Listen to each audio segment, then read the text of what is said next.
വിവാഹം ചെയ്തിട്ട് പെൺകുട്ടികളെ കൂട്ടിക്കൊണ്ടുവരാറുണ്ട്. അങ്ങനെ കൂട്ടിക്കൊണ്ടുവരുമ്പോൾ അവർക്ക് നല്ല വസ്ത്രങ്ങളൊക്കെ അണിയിച്ചവരെ കൂട്ടിക്കൊണ്ടുപോകാറുണ്ട്. അതിൽ തെറ്റൊന്നുമില്ലല്ലോ. ആ പെൺകുട്ടിയെ കൂട്ടിക്കൊണ്ടുപോകുന്ന സമയത്തും ഒരു ഫാത്തിഹ ഓതി ദുആ ചെയ്തിട്ട് കൂട്ടിക്കൊണ്ടുപോയാൽ അതുകൊണ്ട് തകരാറൊന്നും വരാനില്ലെന്ന് മാത്രമല്ല, ആ ദുആക്ക് ഇജാബത്ത് കിട്ടിയാൽ ഖൈറാണല്ലോ. എന്ന് മാത്രമല്ല, നമ്മുടെ ഉമ്മബാപ്പമാര് പലരും ഖബറിലുണ്ടല്ലോ. ഈ വിവാഹ ചടങ്ങിൽ അവർക്ക് പങ്കെടുക്കാൻ കഴിഞ്ഞിട്ടില്ലല്ലോ, അവർക്കൊരു ബിരിയാണി കൊടുക്കാൻ കഴിഞ്ഞിട്ടില്ലല്ലോ. അപ്പൊ അവരുടെ എല്ലാം ഖബറിലേക്ക് ഒരു സമ്മാനം എന്ന നിലക്ക് ഒരു ഫാത്തിഹ ഓതിയിട്ട് ആ കുട്ടിയെ കൂട്ടിക്കൊണ്ടുപോയാൽ ആ ഫാത്തിഹയുടെയും അതുപോലെ ഇഖ്ലാസിന്റെയും മുഅവ്വിദത്തൈനിയുടെയും ഒക്കെ പ്രതിഫലം പോലെ മരിച്ചവരുടെ ഖബറിലേക്ക് ഹദിയ ചെയ്താൽ അവർക്ക് ബിരിയാണി കിട്ടുന്നതിനേക്കാൾ, എന്ത് കിട്ടുന്നതിനേക്കാളും വലിയ സന്തോഷമായി പോയി. ഞങ്ങളെ മക്കള് മറന്നിട്ടില്ലല്ലോ, ഞങ്ങളുടെ പേരമക്കള് മറന്നിട്ടില്ലല്ലോ. ഞങ്ങൾ താമസിച്ച വീട്ടിൽ താമസിക്കുമ്പോൾ അവരിങ്ങനെ ബിരിയാണി തിന്നുമ്പോ ഞങ്ങളെ അവര് മറന്നിട്ടില്ലല്ലോ. സന്തോഷമാകും. അതുകൊണ്ടാണ് മുൻകാല പണ്ഡിതന്മാർ അത്തരം സൽക്കർമ്മങ്ങളെ ഒന്നും ചോദ്യം ചെയ്യാതിരുന്നത്. അവിടെ ദുആ നടക്കുകയല്ലേ, ഫാത്തിഹ ഓതുകയല്ലേ, ആളുകൾ ആമീൻ പറയുകയല്ലേ, നടന്നോട്ടെ. പക്ഷേ ആ കൂട്ടിക്കൊണ്ടുപോകുന്ന സമയത്ത് അതേ സ്ത്രീകളായിരിക്കണം കൊണ്ടുപോകുന്നത്. പുരുഷന്മാര് കലരണ്ട, അന്യപുരുഷന്മാര് കലരണ്ട. ഇതുപോലെ പെണ്ണ് കാണാൻ പോകുന്ന സമയത്ത് അന്യപുരുഷന്മാരെയും കൂട്ടിപ്പോയിട്ട് ആ പെണ്ണിനെ അതാ വരനാകാൻ ഉദ്ദേശിക്കുന്നവനല്ലാതെ നോക്കണ്ട. മറ്റ് പുരുഷന്മാർക്ക് നോക്കൽ ഹറാമാണ്. നോക്കാനാണ് ആ പെണ്ണ് കാണൽ പരിപാടിക്ക് വീട്ടിൽ ഇറങ്ങുന്നതെങ്കിൽ കാലെടുത്ത് വെക്കൽ തന്നെ ഹറാമാണ്.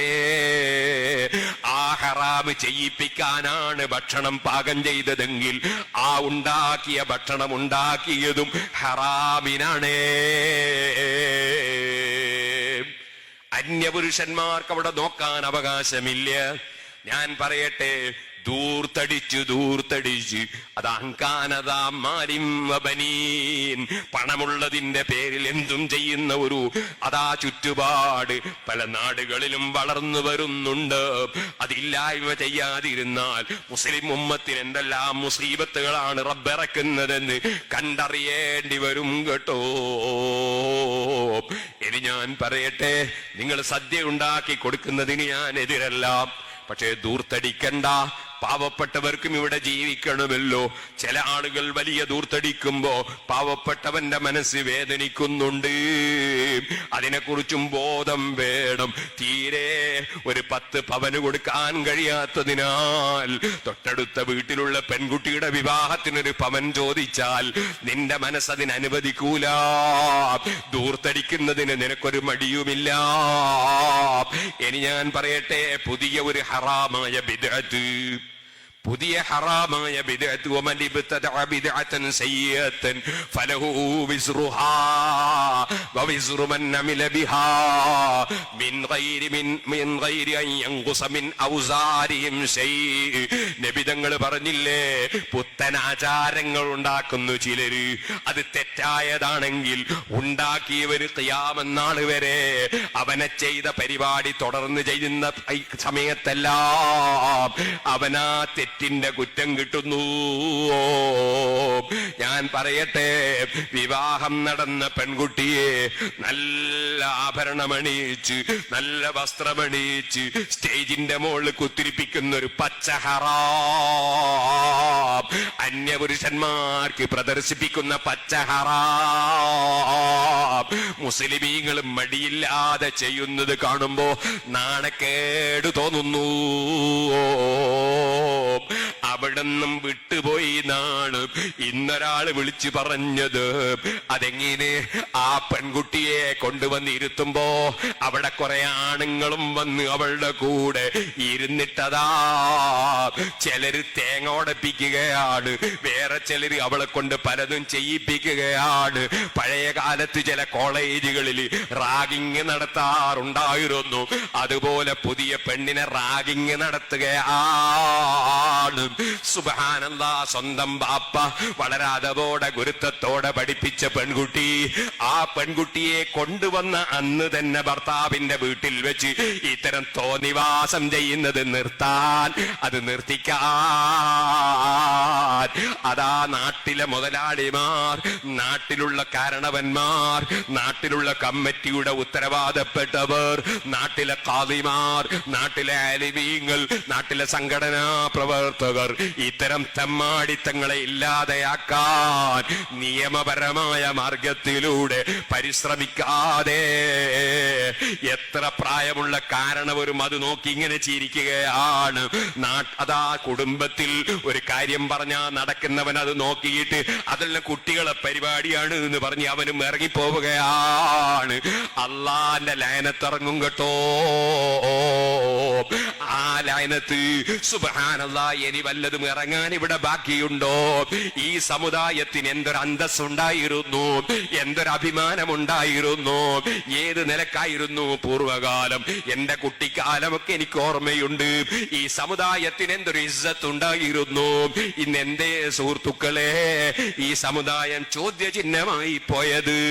എന്തുകൊണ്ട് ഈ സമുദായത്തിന് പല സ്ഥലത്തും എതിരായ നീക്കങ്ങൾ ഉണ്ടാകുന്നത്? അള്ളാന്റെ സഹായം നഷ്ടപ്പെടുകയല്ലേ? അല്ലാഹു അല്ലാതെ സംരക്ഷകനുണ്ടോ? അല്ലാഹ് അല്ലാതെ സഹായിക്കുന്നവനുണ്ടോ? വമൻ നസ്റു ഇല്ലാ മിൻ ഇൻദില്ലാഹിൽ അസീസിർ റഹീം. ആരെയും അടക്കി ഭരിക്കാൻ കഴിവുള്ള ഇസ്സത്തുള്ളവൻ അല്ലാഹുവല്ലേ, അതുപോലെ റഹ്മത്ത് ചെയ്യുന്നവൻ അല്ലാഹുവല്ലേ. സഹായം മുഴുവനും റബ്ബിൽ നിന്നല്ലേ. ആ റബ്ബിന്റെ സഹായം ഇന്ന് സമുദായത്തിന് കിട്ടാത്തത് എന്തുകൊണ്ടാണ്? റബ്ബിന്റെ നിയമങ്ങൾക്ക് യാതൊരു വിലയും കൽപ്പിക്കുന്നില്ല. എന്റെ കരാറ് നിങ്ങൾ എന്നോട് ഇങ്ങോട്ട് പുലർത്തിയാൽ നിങ്ങളെ സംരക്ഷിക്കുമെന്ന കരാറ് ഞാൻ അങ്ങോട്ടും പുലർത്തുമെന്നല്ലേ റബ്ബ് പറഞ്ഞത്. വെറും മാലിക് ഇബ്നു ദീനാർ റളിയല്ലാഹു അൻഹും, സറഫ് ഇബ്നു മാലിക് റളിയല്ലാഹു അൻഹും, ഹബീബ് ഇബ്നു മാലിക് റളിയല്ലാഹു അൻഹും ആകെ 12 ആളുകൾ ഇന്ത്യ രാജ്യത്ത് വന്നപ്പോ അവരെ കയ്യിൽ തോക്കില്ല, അവരെ കയ്യിൽ വാളില്ല, അവരെ കയ്യിൽ അതാ കത്തിയില്ല, അവർക്ക് സംഘടനയില്ല, സ്ഥാപനങ്ങളില്ല, അവർക്കതാ പണമില്ല, ഒന്നുമില്ല. വെറും കയ്യോടെ വന്ന് ഈ രാജ്യത്ത് ഒരൊറ്റ മുസ്ലിം ഇല്ലാത്ത സമയത്ത് 12 ആളുകൾ വന്നപ്പോ കൊടുങ്ങല്ലൂരിൽ പള്ളി ഉണ്ടായില്ലേ, കൊല്ലത്ത് പള്ളി ഉണ്ടായില്ലേ, ധർമ്മടത്ത് പള്ളി ഉണ്ടായില്ലേ, മാടായി പള്ളി ഉണ്ടായില്ലേ, അങ്ങനെ ചാലിയത്ത് പള്ളി ഉണ്ടായില്ലേ. 12 ആളുകൾ വന്ന് 10 പള്ളി ഉണ്ടായില്ലേ. ഇന്ന് 12 കോടിയിലധികം മുസ്ലിമീങ്ങൾ ഇല്ലേ? അല്ല, അതിന്റെ ഇരട്ടിയോളമോ അതിലപ്പുറമോ ഇല്ലേ? പക്ഷേ പള്ളി പൊളിക്കപ്പെട്ടില്ലേ? എന്തേ കാരണം? പടച്ചവന്റെ അധികാരത്തിന് വല്ല കുറവുമുണ്ടോ? അല്ലാഹുവിന്റെ കഴിവിന് വല്ല കുറവുമുണ്ടോ? അല്ലാഹുവിന് വല്ലതും നടക്കാത്തതുണ്ടോ? റബ്ബിന്റെ സഹായം കിട്ടുന്നില്ല ഈ സമുദായത്തിന്. കാരണം എന്തേ? വമൻ നസ്റു ഇല്ലാ മിൻ ഇൻദില്ലാഹിൽ അസീസിൽ ഹകീം. ഹിക്മത്തുള്ളവനും ഇസ്സത്തുള്ളവനുമായ റബ്ബിന്റെ സഹായത്തിന് നമ്മൾ പറ്റാത്തവരായി പോയി. കാരണം അല്ലാഹുവിന്റെ നിയമങ്ങൾ ഒരു സ്ഥലത്തും നമ്മൾ വില വെക്കുന്നില്ല. പടച്ചവൻ പണം തന്നപ്പോ അതല്ലേ സൂറത്ത് നൂനിൽ അല്ലാഹ് പറഞ്ഞത്, അങ്കാനദാ മാലിൻ, അവൻ ധനികനായതിനാൽ, വബനീൻ, ആൺകുട്ടികൾ കുറെ ഉണ്ടായതിനാൽ എന്തും പറയാമെന്നായി, എന്തും ചെയ്യാമെന്നായി. എല്ലാ നാശവും പണം വർദ്ധിച്ചപ്പോഴുണ്ടായി അല്ലേ? പണം കുറഞ്ഞിരുന്ന കാലത്ത് മുസ്ലിമീങ്ങൾക്ക് വലിയ ഇസ്സത്തുണ്ടായിരുന്നു അല്ലേ? പണത്തിന്റെ ഗുങ്കില് ചെയ്യുന്ന പച്ച ഹറാമുകൾ അത് നിർത്തിവെക്കണേ മുസ്ലിമീങ്ങളെ.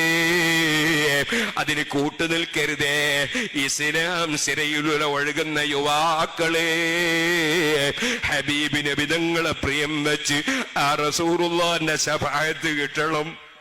ആ ഹബീബ് നബി സല്ലല്ലാഹു അലൈഹി വസല്ലം സ്വർഗത്തിന്റെ വട്ട കണ്ണി പിടിച്ചു കുലുക്കി. അന അവ്വലു മൻ യുഹരികു ഹൽഖൽ ജന്ന. സ്വർഗത്തിന്റെ വട്ട കണ്ണി പിടിച്ചു കുലുക്കി സ്വർഗം ഉദ്ഘാടനം ചെയ്യുമ്പോൾ അന അവ്വലു ശാഫിഇൻ വ അവ്വലു മുശഫ്ഫഅ. അതാ ദുർബല നിമിഷങ്ങളിൽ തെറ്റ് ചെയ്തു പോയ ആളുകൾക്ക് ശഫാഅത്ത് ചെയ്ത് രക്ഷപ്പെടുത്തുമ്പോൾ, കുടിക്കാൻ ഹൗദുൽ കൗസർ മുക്കിക്കൊടുക്കുമ്പോൾ, ഇത്തരത്തിലുള്ള ഹറാമായ ദുരാചാരങ്ങൾ കല്യാണ വീട്ടിലും അല്ലാത്ത വീട്ടിലും അതാ നടപ്പാക്കി വരുന്ന ജനങ്ങൾ റസൂലുള്ളാഹിന്റെ ഹദ്റത്തിൽ വെള്ളത്തിന് ചെല്ലുമ്പോൾ സുഹ്കൻ സുഹ്കാ സുഹ്കൻ സുഹ്കാ, മാറടോ മാറടോ എന്ന് അല്ലാഹുവിന്റെ റസൂല് പറയും. എപ്പോഴാ പറയുന്നത് എന്നറിയോ? എന്റെ ഉമ്മത്താണ് അല്ലാഹ്, ഞാൻ കുറച്ച് വെള്ളം കൊടുക്കട്ടെ എന്ന് പറയുമ്പോ അല്ലാഹുവിന്റെ പറച്ചിലാണ്. ഓ നബിയേ, അങ്ങയുടെ വഫാത്തിന് ശേഷം അവരുണ്ടാക്കിയ ദുഷിച്ച വിശ്വാസങ്ങളുണ്ട്, അവരുണ്ടാക്കിയ ദുഷിച്ച ആചാരങ്ങളുണ്ട്.